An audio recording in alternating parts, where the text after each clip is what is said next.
On symmetry operations. इस paragraph में ये पैरेलल प्लेट की सिमेट्री का थोड़ा सा डिस्क्रिप्शन दे रहे हैं, इनफाइनाइट शीट का डिस्क्रिप्शन दे रहे हैं, सिमेट्री कैसे वहाँ पर सिमेट्री से फील्ड आती है। हालांकि अपन ऊपर यूज़ कर चुके हैं इसको, फिर भी एक बार यहाँ पे देखिए दो तरह की सिमेट्री की यहाँ पे बात हो रही है। तो पहले है ट्रांसलेशन वाली, वो समझाते हैं, फिर आते हैं रोटेशन वाली। तो देखिए अपन ने एक इनफाइनाइट प्लेट मान ली, ये आपकी इनफाइनाइट प्लेट है ब्लू कलर में, ये इनफाइनाइट प्लेट है। ये बाउंड्री हमने सिर्फ आपको दिखाई दे इसलिए कर रही है मार्क, नहीं तो ये y में भी इनफाइनाइट है और z में भी इनफाइनाइट तक जा रही है, इधर भी इनफाइनाइट जा रही है z में, और ये ऐसे y में भी इनफाइनाइट जा रही है। तो क्या कह रहे हैं सबसे पहले कि यदि हम इस शीट को ऊपर नीचे कहीं मूव करें y के अलोंग यदि हम इस शीट को मूव करें तो y1 या y2 जो y एक्सिस पे दो पॉइंट होंगे उनको कुछ पता नहीं पड़ेगा ऊपर चला गया नीचे लगा, क्योंकि y1 भी सेंटर पे रहेगा, y2 भी सेंटर पे रहेगा, क्योंकि बिल्कुल इनफाइनाइट शीट है y में। तो ये y में इनफाइनाइट का मतलब मान लीजिए y में ये 10 मीटर लंबी है और y1 y2 जो है ये 1 सेंटीमीटर 2 सेंटीमीटर के पॉइंट्स है। तो यदि मैं इसको ऊपर नीचे कर भी दूँ 2 4 5 सेंटीमीटर 10 सेंटीमीटर 20 सेंटीमीटर भी, तो भी y1 y2 इसके सेंटर पे थे, करीब करीब सेंटर पे ही रहेंगे। इस तरह से भी आप इसको इंटरप्रेट कर सकते हैं। सेम लॉजिक z में भी है कि मान लीजिए z में दो पॉइंट्स है z1 z2 सामने ही, तो यदि हम इस शीट को z में मूव करें z के पैरेलल तो भी z1 z2 बिल्कुल सेंटर पे ही रहेंगे। तो इस तरह से आप ट्रांसलेशन सिमेट्री से देख सकते हैं कि y1 और y2 मतलब y के अलोंग फील्ड का कोई वेरिएशन नहीं होगा, क्योंकि यदि हम इसको मूव करें तो कुछ नए पॉइंट्स नहीं मिल रहे।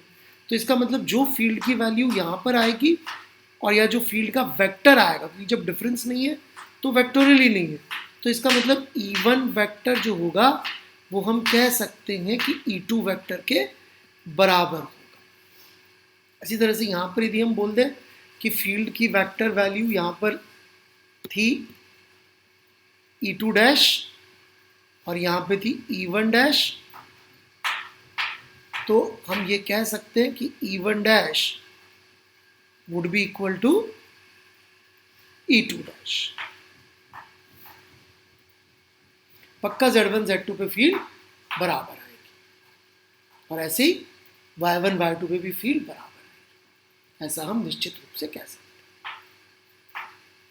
अब बात करते हैं यहाँ पे हम लोग रोटेशन सिमेट्री की, जिससे हम ये प्रूव कर देंगे कि फील्ड की डायरेक्शन जो है वो x के पैरेलल ही आएगी।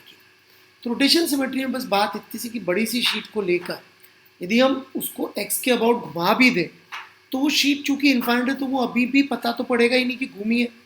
तो इसका मतलब यदि हमने ऐसा मान लिया फॉर आर्ग्यूमेंट सेक कि फील्ड का एक कंपोनेंट तो x के पैरेलल था और एक कंपोनेंट मान लीजिए अपन ने y में मान लिया था, तो गलत प्रूव हो जाएगा। क्यों गलत प्रूव हो जाएगा? क्योंकि जब हम शीट घुमाएंगे, यदि हमने शीट को x के अबाउट ऐसे घुमाया तो शीट घूम तो रही है तो फील्ड भी घूम जानी चाहिए उसकी ये वाली प्रॉपर्टी। तो ये x वाली तो घूम जाएगी, परंतु यदि y वाली को अपन साथ में घूमता हुआ मान ले तो प्रॉब्लम ये है कि शीट तो घुमाने के बावजूद भी वैसी की वैसी रही इनफाइनाइट होने की वजह से, परंतु ये फील्ड घूम गई जिसका कोई अर्थ नहीं निकलेगा। इसी तरह से आप z में भी सोच सकते हैं कि x वाला कंपोनेंट है इधर को और ये Ez वाला कंपोनेंट है।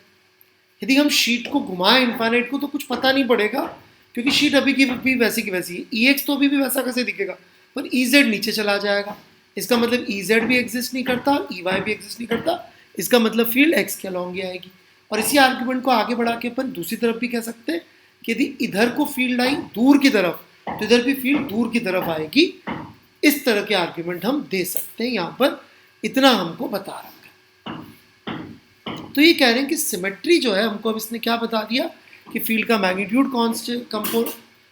कांस्टेंट है, एक्स कोऑर्डिनेट से डिपेंडेंट नहीं है और जो उसकी डायरेक्शन आ रही है वो शीट के परपेंडिकुलर आ रही है, लेकिन शीट के राइट साइड में अलग डायरेक्शन, लेफ्ट साइड में अलग डायरेक्शन में आ रही है। और यदि हम लोग इस शीट के लिए कूलम लॉ से कैलकुलेट करना चाहें फील्ड तो एफर्ट बहुत ज़्यादा लगता, जबकि यहाँ पर यदि अपन ने जो सोल्यूशन ऊपर लिया है इनफाइनाइट शीट का वो देखिए तो बहुत आसानी से सॉल्व